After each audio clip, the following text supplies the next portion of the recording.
There will never be microtransactions in old school RuneScape, and RuneScape 3 needs to be less aggressive on monetization in order to build sustainability for the next 25 years. It's as clear as I can be. So Jagex did a Q&A with Mod North, the new CEO of Jagex, and I must admit, when I went through this, I was expecting it to just be a cherry-picked questions from basically only questions they would actually want to answer. But this interview was, or this Q&A was actually really good, and I've come away from it with quite a bit more hope for RuneScape than I expected to have in the first place. So I wanted to talk about some of the actual points in this and highlight like my thoughts and opinions on it as well. And basically just have some communication with you guys in the comments about it as well. So do make sure you let me know in the comments what you think. So here's the first question and the answer from Mod North that I wanted to talk about. So I started my career at Jagex. I didn't go into the investment banking job that I should have gone into. Instead, I went and joined a video games company that I loved. And part of that was to spite the parents who'd been saying, you'll never get a job if you play that game all day. Look at me now, Mom. That said, so that's how I got into the industry. After that, I spent the next few years only working in gaming. So first as an investor, I invested in a bunch of early stage gaming studios to try and create the next big games of the world. After that, I joined a radically different business to Jagex, a business called Huge Games, which is a mobile gaming business, very monetization oriented, entirely different to Jagex and what this company needs. And then, yeah, saw that company through an IPO, did a lot of good work with the players of those games. And then sort of through a winding path, found my way back to Jagex in the last sort of 6 months. So it's amazing to be back. So in this first section here, we have Mod North talking about his actual experience in the gaming industry. Now, there's not a ton of things that I need to really talk about here because it's just talking about his experience, but there was something that caught my sort of attention here and I wanted to talk about it. He says that he worked in an industry focused very much on mobile gaming and heavy MTX. Now, a lot of people have actually spoken about this on like Reddit, and I've seen a lot of it on Reddit and some videos about it as well. And a lot of people are actually concerned about this, but he very clearly says here that that's not what Jagex is, and it's not, which is more important, what Jagex needs. Now, he does talk more on this in later in the video, so we will talk about it more then as well. But hearing him specifically say that's not what Jagex needs is actually really important. And obviously that is something that is good to hear. However, I completely understand players' like thoughts when they find out that the new CEO was involved in massively heavy MTX games and focusing on how to like do the MTX in those games. But really, this could go two ways. He knows about MTX, he knows how it affects games, and for him to say that that's not what RuneScape needs is also important. So of course he has the knowledge to absolutely milk the crap out of the game, but he also could use that knowledge to improve the MTX aspects for a better way for the players, but we'll talk about that more as we get there. And I'd just like to, if possible, another difficult one, potentially, talk more specifically around that conjoint membership analysis. Is there anything that we feel players should know about right now, anything that they may expect to hear from in the future? Yeah, that conjoint analysis was a total misstep, like just total misstep. I've been a player for 20 years, and my first feeling seeing that conjoint go live was, that was a mistake. That's not who we are. Ultimately, I was a board member at the time, total responsibility for that alongside the rest of the management team and the board. However, it was a mistake, and I think we're 100% clear on that. It shouldn't need to be said out loud, but there will never be microtransactions in old school RuneScape, ever. This will never be an advertising driven business. That's not who we are. I'm aware of that, management's aware of that, the team's aware of that, and the players are definitely aware of that. Oh, yeah. But I just, for the sake of clarity, total misstep, lines in the sand. So here we are with the one that we've wanted some more information on for a while. Mod Pips was actually meant to give another response to this and we never got it, but this is probably the best you're going to get, and to be honest, I think it's kind of good. It's a decent response. This is regarding the membership survey, putting ads in the game as well, and amongst other things that everybody lost the plot about.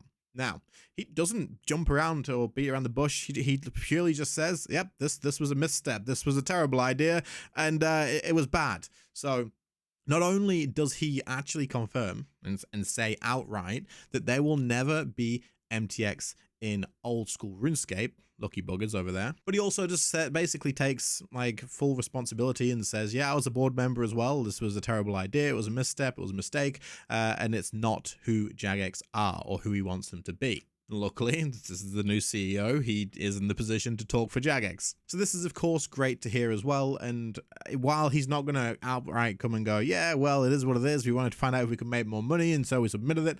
I do genuinely get the feeling that, you know, he was like, well, from a player perspective as well, this was a terrible idea, and it's not going to happen. So I think we can safely write off having ads in the game. We're not going to have ads in RuneScape. At least it doesn't seem that way. Phew. There's one more thing I'll press you about in this matter, and that is around improvements. One of the things that came out of that was a perceived notion for value when players are paying for their membership, especially around our services that we offer them. Is there anything that players can expect to learn more about on that? Yeah, good question. Absolutely, yes. So we will be publishing a roadmap for customer service improvements in April, so in 1 month. But you can expect to see a lot of what you might expect to see.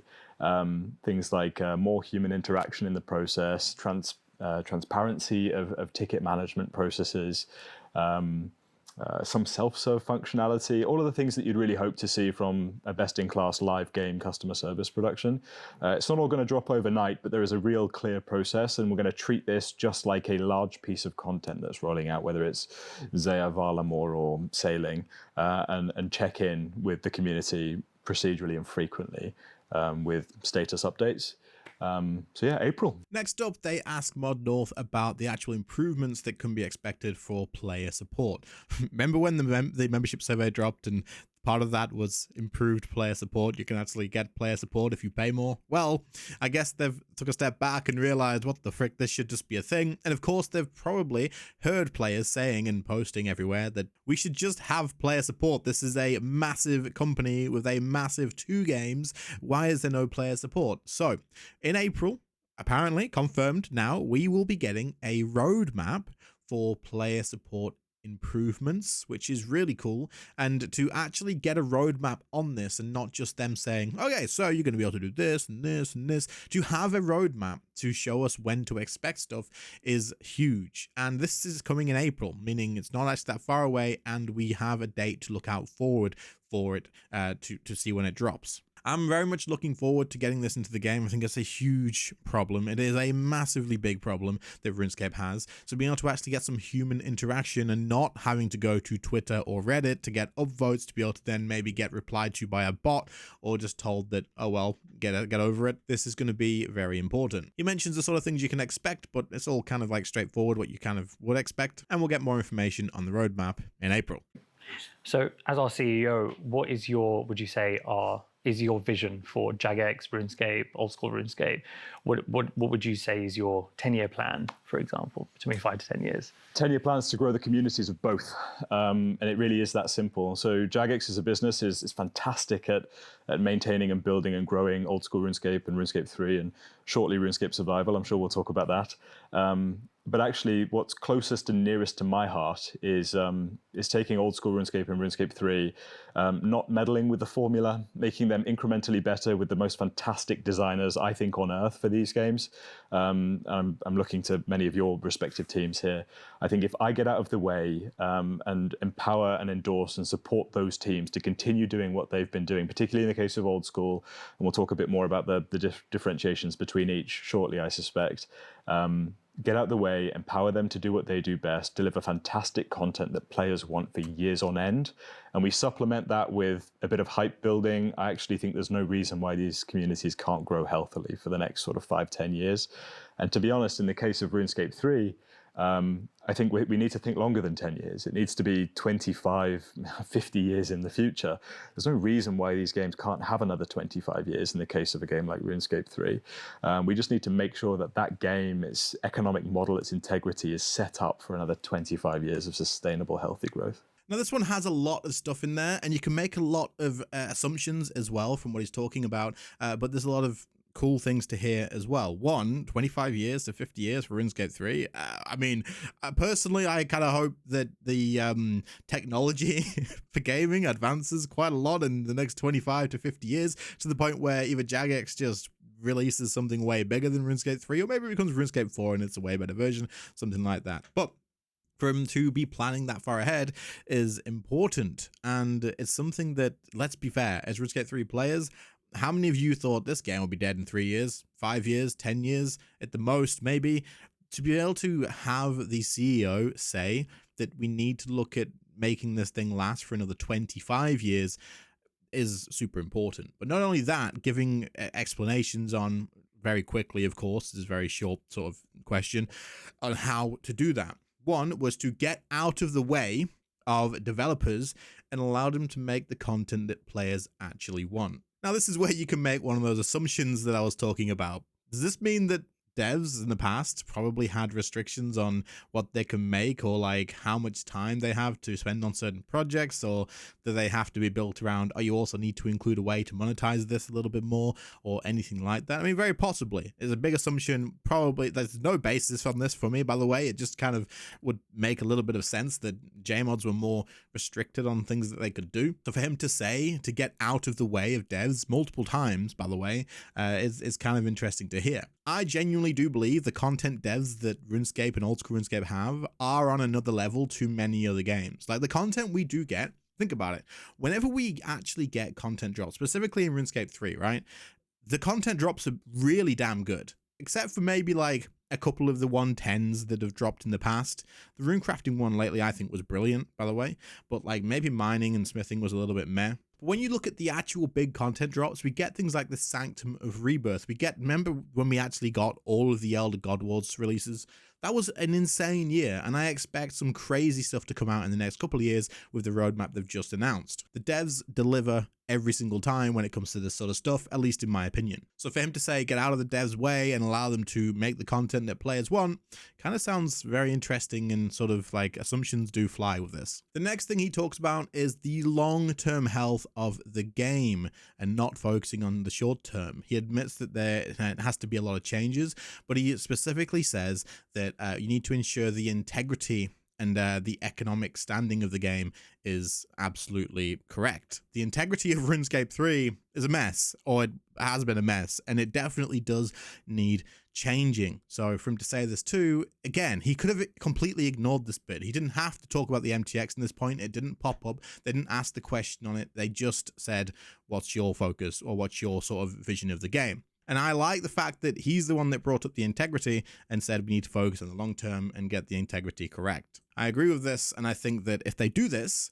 and focus on a million other things as well, of course, because, you know, there's a very short answer that he gave here, there's time, obviously, then the game could definitely grow in players. Old School RuneScape is growing in players, I believe, or it was. I don't know if it still is or not, but RuneScape 3 will definitely require a lot of changes to do so, but it definitely can happen should they stick to the right path. Elephant in the room within the community has been your previous roles. And you mentioned yourself working at Huge. Now, I'm not going to lie, I've personally seen many players with a large amount of skepticism behind your intentions coming into Jagex, fearing the worst case being hugely aggressive monetization across both games. What's your response to that? There will never be microtransactions in Old School RuneScape, and RuneScape 3 needs to be less aggressive on monetization in order to build sustainability for the next 25 years. It's as clear as I can be. I've seen firsthand what these hyper-monetizing games on mobile look like. That is not what our games are, and it is not what they need. It's totally incompatible. So while I totally have respect for the skepticism and perhaps cynicism about my background and thinking, oh God, I don't want my community and my game to go in that direction, it will not. Now, for me, I actually rewound this bit and listened to it again to make sure that I had heard correct, because I was doing ED1, as you can see me in the background while I'm talking. I'm putting that footage in here. I was doing ED1 while I was listening to this. This couldn't have been more straight up and bold and just outright no, basically, as it could possibly be. The question about the elephant in the room being his past roles in massive MTX sort of focused games and whatnot, he just outright says, nope, it's not going to happen. One, he blankly says that Old School RuneScape will never have MTX, except Bonds, obviously, because they're already in the game, but I think players actually voted for Bonds. Could be wrong on that, so don't quote me. And then secondly, which is what made me rewind it and make sure I heard properly, was that he outright said RuneScape 3 needs to be less aggressive with monetization if it wants to last the 25 years that he just mentioned. Thank you. Holy crap. To hear not just a dev or a JMod or someone say this, coming from a CEO to say that we need to be less aggressive or else this game will not last as long as we want it to is huge. He then finishes this statement off by saying, I have seen firsthand what these super monetized games are, and that is not what he wants for RuneScape. This is great to hear, and again, only time will tell. You can't sit here and say that this is going to happen 100%.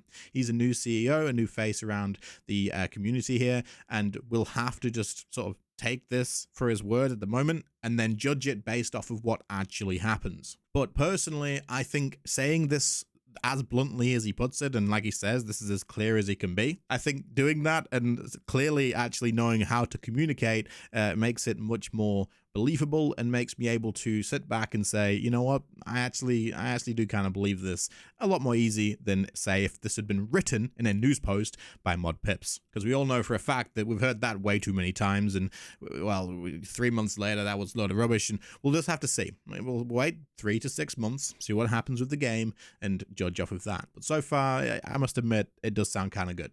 So MTX is obviously a very big topic in the RS3 community. We've had a whole mass of questions that have been coming in regarding this. Last year, we had a consultancy questionnaire about MTX to our players. So what can they expect? Has there been any update on this that we can tell our players?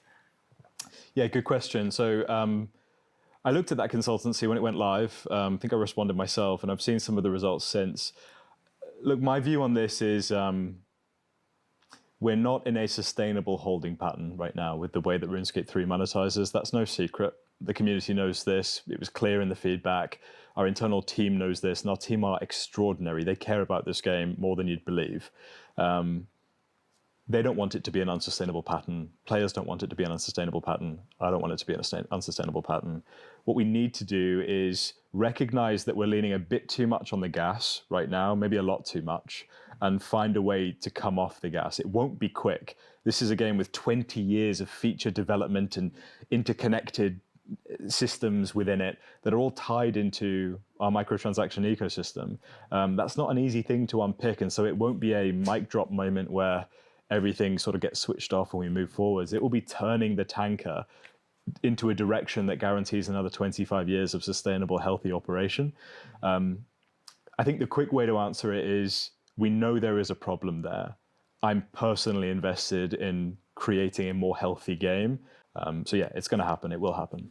Now, of course, this one for my audience is one that you would have been waiting for very specifically. What about microtransactions in RuneScape? Well, he asked this in the way regarding the previous survey we had for MTX, where we basically had the questions of, would you pay more for membership if MTX was reduced? Would you play the game more if MTX was reduced? And all these sort of questions, right? And what he's saying is that he understands, and again, we get the answer that the game is not in a sustainable position right now with the way that it is monetized. And again, I'd just like to say how clear this comes out and how like specific, and you can't misunderstand what he's saying. There's no beating around the bush with this. He just says, look, the game isn't in a position where if we keep monetizing it like this, that it's going to stick around. It's not sustainable is basically what he's saying. But not only that, he specifically says that, you know, he knows that, the devs know that, the players know that, it's not a secret, it's obvious. And then he proceeds to just straight up say that there needs to be less, we need to reduce, we need to come back off of the gas a little bit, but it's not going to be a very quick thing. Now, to me, this is pretty much all you kind of need to hear as a long-term player, like someone who's going to sit around and actually play for the long term. I make content on this. It pays a lot of my bills. It's important to me. So I will be around for as long as the game is around, probably. So to hear that they are going to be focusing on reducing that in the future makes a lot of sense. And it is something that I am glad to hear about. However, like I said, he mentions that this is not going to be something that happens quick. This makes total sense to me. You can't tomorrow just switch off all your MTX and go, lol, we're gonna buy money then, it's fine. The game still needs that money to pay for updates and, you know, fund all everyone's wages and stuff like that. And there's so many costs, right? And while I'm sure the company is very profitable for the company that bought them to actually buy it, it still needs to keep those levels of income coming in. So to find ways to remove the MTX income stream and then move it into something else, whether that be, oh look, we're growing players, we can maybe reduce this a bit more now, or whether it's other ways of monetizing the game that isn't terribly like pay to win MTX stuff or more aggressive stuff, as you mentioned earlier, then that's fine. But again, this is something that we don't know whether this will be true, whether this is just, hey, look, I'm a new CEO and I want everybody to like me, so I'm going to say this.